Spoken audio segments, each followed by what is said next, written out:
नमस्कार साथियों, the geography point YouTube channel पर आपका हार्दिक स्वागत और अभिनंदन है। साथियों, अपन ने पिछले दो वीडियो में दो जनजातियों के बारे में चर्चा की है। आज पहले अपन ने एस्किमो के बारे में चर्चा की, उसके बाद अपन ने बुशमैन के बारे में चर्चा की। आज अपन जो तीसरी जनजाति अपने सिलेबस के अकॉर्डिंग भील जनजाति, उसके बारे में चर्चा कर रहे हैं। तो शुरू करते हैं।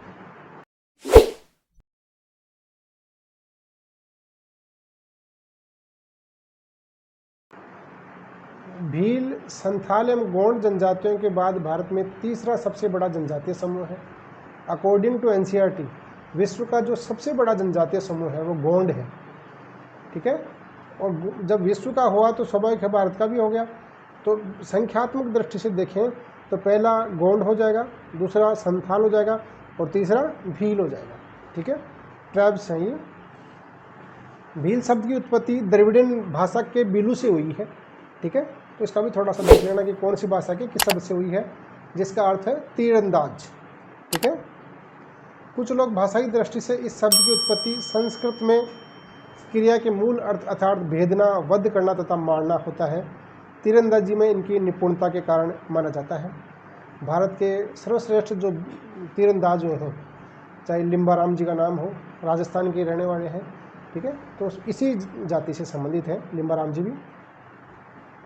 इसके संबंध में पुराणों में अनेक संदर्भ उपलब्ध हैं। भीलों की उत्पत्ति महादेव के पुत्र निषाद से हुई है। इनकी पौराणिक जो हिस्ट्री है उसके बारे में चर्चा हो रही है कि महादेव के पुत्र निषाद से इनकी उत्पत्ति मानी जाती है। निषाद ने पिता महादेव के बैल नंदी को मार दिया था, जिसे दंड स्वरूप पर्वतीय क्षेत्रों में निर्वासित कर दिया। और आज भी जो भील जनजाति है, चाहे राजस्थान हो चाहे भारत हो, राजस्थान में मुख्यतः दक्षिणी राजस्थान, डूंगरपुर, बांसवाड़ा, उदयपुर, प्रतापगढ़, इन क्षेत्रों में निवास करती है।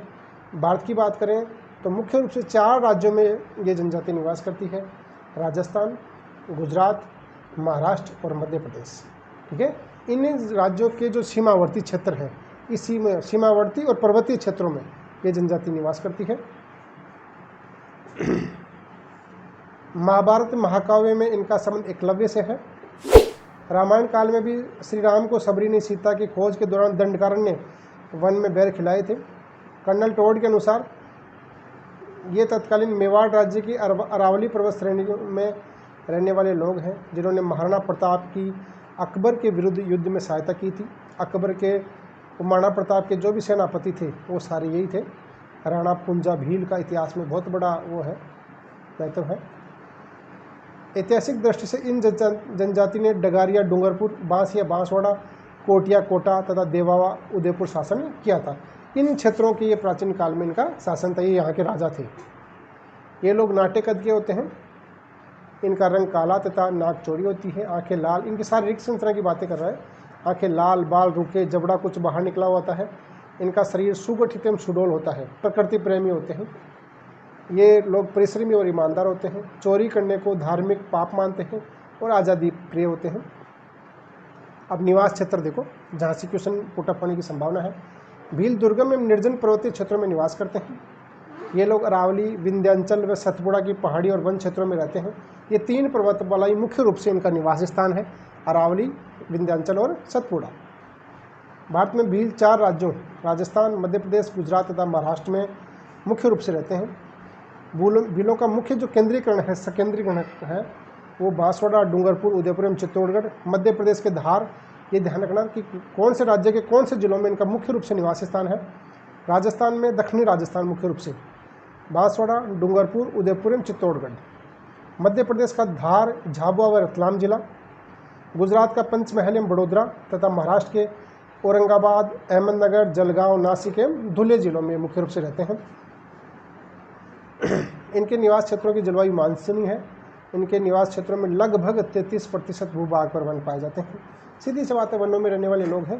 तो हाँ, अनाच्छादित पहाड़ियाँ, अपर्दित मिट्टी और वनों की कटाई ने भीलों की बढ़ती जनसंख्या के सामने अनेक समस्याएं खड़ी कर दी हैं। जीवन यापन की समस्याएं उत्पन्न हो रही हैं इनके सामने। और इसी समस्या के कारण ये लोग शहरों की ओर पलायन करने लगे थे। आर्थिक क्रियाकलाप अपने जीवन यापन के लिए क्या करते हैं देखो। भील वनों एवं पहाड़ी प्रदेशों के एकांत प्रदेशों में निवास करने के कारण इनकी आजीविका का मुख्य आधार खाद्य संग्रहण है। भाई वनों में रहते हैं तो जंगलों से जो भी कंदमूल फल मिलता है उससे अपना जीवन यापन करते हैं, शिकार करते हैं, आदिम कृषि करते हैं। आदिम कृषि जो इनके क्षेत्रों में राजस्थान में जो प्रचलित है वो है दजिया और चिमाता। मैदानी क्षेत्रों में की जाने वाली स्थानांतरित कृषि को दजिया बोलते हैं और पहाड़ी क्षेत्रों में की जाने वाली स्थानांतरित कृषि को चिमाता बोलते हैं। मैदानी क्षेत्रों में की जाने वाली दजिया और पहाड़ी क्षेत्रों में की जाने वाली दजिया, और इस दोनों जो दजिया और चिमाता का जो सामूहिक नाम है उसको वालरा बोलते हैं। ठीक है, ये लोग वनों में विशेषकर स्त्रियां जो इस काम के लिए करती हैं, अब कंदमूल, फूल, फल एवं पत्तियां इकट्ठा करती हैं, जंगली पशुओं एवं पक्षियों का शिकार करते हैं, कृषि में खाद्यान्न, साग सब्जी एवं चारे की फसल पैदा करते हैं, भेड़ बकरी गाय भैंस का पालन करते हैं। अब देखो आखेट कैसे कैसे करते हैं। जंगलों में तीर कमान से ये लोग जंगली पशुओं का शिकार करते हैं। पुरुष तालाबों से, यहाँ से हालांकि क्वेश्चन नहीं बनेगा, ये पूर्व में भी महान शिकारी थे, अब ये लोग कृषि कार्य भी करने लगे हैं। देखो जहाँ से क्वेश्चन बनने की संभावना वो देखो, पहाड़ी क्षेत्रों में झूमिंग कृषि को चिमाता बोलते हैं तथा मैदानी क्षेत्रों में की जाने वाली कृषि को दजिया बोलते हैं। और इन्हीं दोनों का, दजिया और चिमाता का जो सम्मिलित रूप है वो वालरा कहलाता है। वालरा, वाल्टेरे या वालरे, तीनों एक ही बात है। ठीक है, अलग अलग जगह आपको अलग अलग नाम मिलेगा इसका। भोजन, वर्ष पर्यंत भीलों का मुख्य भोजन है वो मक्का है। मक्का इनका प्रिय पदार्थ है, प्रिय खाद्य पदार्थ है। उत्सवों एवं प्रतिभोज के अवसर पर चावल, चोखा व लापसी बनती है, ये इनका जो भी भोजन है। छाछ एवं आटे को उबालकर लगभग हर घर में रावड़ी बनाई जाती है। ठीक है, ये देखो आगे, ये लोग मांसाहारी होते हैं मुख्य रूप से। भी लोग महुआ से निर्मित मदिरा का अधिक सेवन करते हैं। जिन क्षेत्रों में भी लोग रहते हैं वहाँ ये एक परंपरा सी है कि लगभग हर भील जो निवासी आदिवासी है उसके घर में एक महुआ का पेड़ होता है और शायद उसके फूलों से वो कुछ बना के शराब बनाते हैं, उसका लोग सेवन करते हैं। वस्त्र, देश की आज़ादी से पूर्व भीलों के वस्त्र बहुत कम थे। पुरुष छाल से बनाकर नेकर तथा स्त्रियाँ पेटीकोट पहनती थी। इनमें देखो कोई क्वेश्चन बनने लायक नहीं है। हाँ,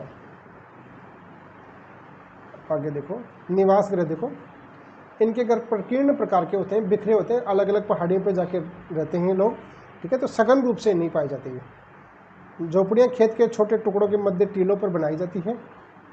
टीलों का मतलब पहाड़ी चोटियों पर, क्योंकि ये रहते ही पर्वतीय क्षेत्रों में, तो वहाँ तो मरुस्थलीय टीले तो पाए नहीं जाएंगे, है ना। प्रत्येक झोपड़ी अपने आप में पूर्ण होती है, जिसमें आवास के साथ अन्न भंडारण व पशुओं को रखने की व्यवस्था होती है। घर की दीवारें मिट्टी, पत्थर एवं बांस से तथा छत खपरेल से बनी होती है। देखो आगे,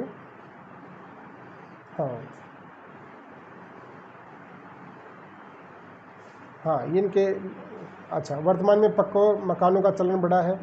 कुछ भील सघन बस्तियों में भी रहने लगे हैं। हाँ, ये देखो, ये क्वेश्चन बनने लायक है यहाँ से कि छोटे गाँव के समूह को, जो छोटा गांव है उसके समूह को तो बोलते हैं, एक मिनट, फला, एवं बड़े गांव के को बोलते हैं पाल। तो ये क्वेश्चन बन सकता है कि भीलों के जो छोटे गांव होते हैं उसको किस नाम से जाना जाता है, और जो बड़े गांव हैं जहां जनसंख्या अधिक पाई जाती है उसको किस नाम से जाना जाता है। तो छोटे गाँवों के समूह को तो फला बोलते हैं और बड़े गाँवों के समूह को पाल बोलते हैं। औजार देखो, धनुष, बाण, तलवार एवं खंजर इनके प्रमुख अस्त्र शस्त्र हैं। बाण दो प्रकार के हैं, एक हरियो एवं दूसरा रोबदो, ये भी इम्पोर्टेंट है भाई। इनके जो दो औजार हैं, बाण हैं, एक में है हरियो और दूसरा है रोबदो। पक्षियों को पकड़ने के लिए एक प्रकार का फंदा बनाया जाता है जिसे क्या बोलते हैं, फटकिया। ये सब चीज़ें याद करनी है। ठीक है, संपन्न भील बंदूकों का उपयोग करने लगे हैं। ठीक है, आगे देखो, समाज एवं संस्कृति देखो, भील अनेक पितृसत्तात्मक समूहों, ठीक है, एवं कुलों में संगठित हैं। प्रत्येक कुल के लोग अलग अलग गांव में रहते हैं। प्रत्येक कुल का अपना गणचिन्ह होता है, एक निशान होता है। भील युवा हो या वृद्ध हो, उसकी पत्नी जरूर होती है, चाहे वह सामान्य विवाह से हो या भगाकर लाई जाती है। उनके सामाजिक परंपराएं हैं। इनमें बहुपत्नी प्रथा भी पाई जाती है, एक से अधिक पत्नियां भी पाई जाती हैं। सामान्यतः विवाह का प्रस्ताव वर पक्ष की ओर से आता है, लड़के वालों की ओर से आता है। इसमें कन्या का मूल्य देना पड़ता है। ठीक है, ये कुछ इनकी सामाजिक परंपराएं हैं जिसमें कुछ भेंट स्वरूप लड़के वालों को, लड़की वालों को कुछ पैसे देने होते हैं। तो इसको, इस प्रथा को बोलते हैं दापा प्रथा। ये भी अपने को ध्यान रखना है, इसको बोलते हैं दापा प्रथा। जो लड़की के पिता को देना होता है। अब एक इनकी दूसरी परंपरा और है गोल गादेड़ो प्रथा के द्वारा कोई भी युवक सूरवीरता एवं साहस का कार्य दिखलाते हुए शादी हेतु युवती को चुनने का अधिकार पाता है। ये कोई परंपरा होती है जिसमें व्यक्ति अपने शारीरिक बल के द्वारा किसी भी औरत को, किसी भी युवती को अपनी शारीरिक बल या साहस का परिचय देते हुए शादी के लिए चुन सकता है। ये प्रकृति पूजक होते हैं। ये कृषि यंत्रों में उपकरणों की भी पूजा करते हैं, क्योंकि अधिकांश कृषक भील हैं और भील में कृषकों का ये है कि सामान्य छोटी सी खेती करते हैं, ज़्यादा नहीं, क्योंकि पर्वतीय क्षेत्रों में इतनी ज़मीन उपलब्ध नहीं है, समतल भाग है नहीं, तो अपने जीवन यापन के लिए छोटी सी खेती करते हैं। हालांकि इनकी जो कृषि का रूप है वो स्थानांतरित कृषि करते हैं पूरी, ठीक है। जो अभी अपन ने पहले भी चर्चा की दजिया और चिमा था, वो स्थानांतरित कृषि का रूप है, ठीक है। बिलों में बहुत से देवी देवताओं की पूजा की जाती है। कुछ लोग नागदेव को पूजते हैं, ये अंधविश्वासी होते हैं तथा भूत प्रेतों में विश्वास करते हैं। होली एवं दीपावली इनके भी महत्वपूर्ण पर्व हैं। हाँ, इनके जो नृत्य हैं वो देखो इम्पोर्टेंट है। घूमर व गैर बिलों के प्रमुख नृत्य हैं, ये भी ध्यान रखना अपने को। राजस्थान में सोम, जाखम व माही, डूंगरपुर में एक जगह है बेणेश्वर धाम, वहाँ इन तीनों नदियों का संगम होता है और वहाँ बेणेश्वर मेला लगता है कार्तिक माघ पूर्णिमा को, जो कि अंग्रेजी के जो महीने हैं उसमें जनवरी फरवरी में आता है। वहाँ इनका प्रमुख मेला लगता है, ठीक है। ये डूंगरपुर में एक जगह है बेणेश्वर धाम, तीनों नदियाँ मिलती हैं, माही, सोम और जाखम, ठीक है। उस मेले का नाम है बेणेश्वर मेला या बेणेश्वर धाम। ये मेला शिव भगवान की आराधना हेतु लगता है। ये आग के चारों ओर नृत्य करते हैं, गीत गाते हैं। रात्रि में लक्ष्मी नारायण मंदिर में रासलीला का भी आनंद लेते हैं, पूजा करते हैं।